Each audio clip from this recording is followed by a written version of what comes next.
Essentially, most of the farmers try to use synthetic chemicals to control these plants and diseases, or at least to manage them.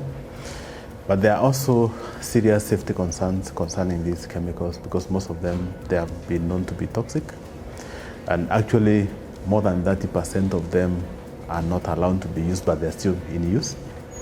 But sometimes you ask yourself the question whether there are alternatives for these farmers, because ideally you cannot produce, especially for us here in the kind of weather we have, you cannot produce without really managing the pests and diseases. One of the most favorable alternatives is use of biological solutions, which we call biological control, either to manage the insects or to manage the diseases. And this is a very small market in Kenya, but it's gaining a lot of traction because, again, because of the stricter regulations on the use of these chemicals, especially what we export to the European market, and also for our own safety in terms of health concerns, the rising cases of cancer and so on and so on. We really need to think about solutions, and that's where our intervention comes in. So we've been researching on whether we can have microorganisms which we can use to deal with the issue of diseases, especially in the horticulture sector.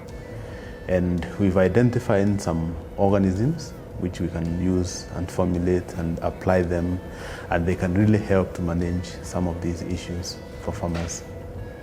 Our preliminary investigation showed that there's a lot of acceptance, especially farmers have given us some very good feedback, which gives us a good indication of acceptance in the market.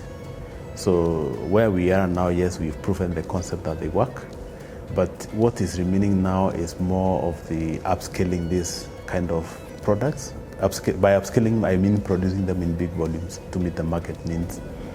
And once you produce them, again, you need to distribute them to farmers. So two key points would be investments, support in terms of equipment and infrastructure to produce them, and eventually putting together a team that can avail these products to the farmers.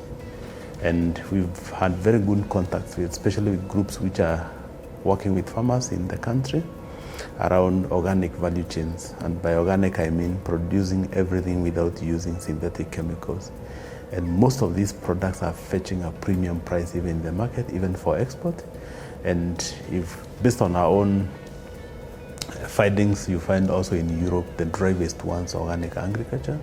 So even the European market is shifting towards organic farming. So even ourselves also, we need to be in that movement. And essentially that's what we want to do as our intervention.